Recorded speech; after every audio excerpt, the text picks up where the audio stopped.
എല്ലാവരും ഓടിവായോ. അപ്പം ഇന്നത്തെ ഒരു സന്തോഷമായിട്ടൊരു കാര്യം പറയാനുണ്ട്.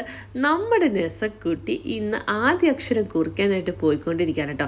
ദുബായ് സെൻറ്റ് മേരീസ് ചർച്ചിൽ ഫാദർ വർഗീസാണ് നമ്മുടെ നെസക്കുട്ടിയെ ആദ്യ അക്ഷരം കുറിപ്പിക്കുന്നത്. അപ്പോൾ പന്തക്കുസ്ത തിരുനാളിനോടനുബന്ധിച്ച് കുട്ടികളെ എഴുത്തിനിരുത്തുന്ന ദിവസമാണ് ഇന്ന്. അപ്പം ഞങ്ങൾക്ക് ഭയങ്കര സന്തോഷമാണ്. പോണ വഴിക്കൊന്നും നമുക്ക് ഇമോഷണലി ഹാപ്പി ആയിട്ടൊന്നും സംസാരിക്കാൻ പോലും പറ്റുന്നില്ല. അത്രയ്ക്ക് സന്തോഷമാണ് കേട്ടോ. അപ്പം നമ്മുടെ നെസക്കുട്ടിയുടെ ഔട്ട്ഫിറ്റ് ഫുൾ വൈറ്റല്ലായിട്ട് ഞങ്ങളൊക്കെ നന്നായിട്ട് ഡ്രസ്സപ്പൊക്കെ ചെയ്ത് ഞങ്ങളിങ്ങനെ പോയിക്കൊണ്ടിരിക്കുകയാണ്. കാറൊക്കെ പാർക്ക് ചെയ്ത് നമ്മൾ പള്ളിയിലോട്ട് നടന്നുകൊണ്ടിരിക്കുകയാണ് കേട്ടോ. അത്യാവശ്യം വളരെ വലിയൊരു ക്യൂ ഉണ്ട്. കുട്ടികളെ എഴുത്താനായിട്ട് ഒത്തിരി അധികം കുഞ്ഞു കുട്ടികൾ വന്നിട്ടുണ്ട് കേട്ടോ. അപ്പോൾ കൂട്ടത്തിൽ നമ്മുടെ നെസക്കുട്ടിയായിരുന്നു ഏറ്റവും കുഞ്ഞു കുട്ടി, 2.5 വയസ്സ്.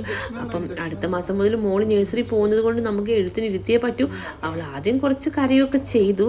പിന്നെ അവൾ കുറച്ചൊക്കെ കഴിഞ്ഞപ്പം നന്നായിട്ട് ABCD ഒക്കെ പറഞ്ഞ് എന്തായാലും ചോക്ലേറ്റൊക്കെ കണ്ടപ്പോൾ സന്തോഷമായി. നെസക്കുട്ടി ABCD ഒക്കെ പറഞ്ഞ് ഫാദർ വർഗീസ് അച്ഛൻ മോളെ ആദ്യ അക്ഷരം കുറിപ്പിച്ചു കേട്ടോ.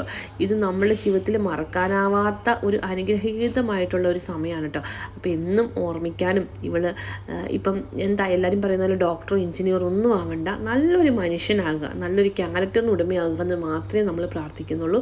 അപ്പം ഇവളുടെ തുടർന്നുള്ള ജീവിതത്തിൽ നല്ല രീതിയിൽ എല്ലാ കാര്യങ്ങളിലും എത്താൻ മാതാവിനോട് നമ്മൾ പ്രാർത്ഥിക്കുന്നു. അപ്പം നിങ്ങളോടും ഈ സന്തോഷം ഞാൻ യൂട്യൂബ് വഴി പങ്കുവയ്ക്കുന്നു കേട്ടോ. അപ്പോൾ എല്ലാവരും മോൾക്ക് വേണ്ടി പ്രാർത്ഥിക്കണേ.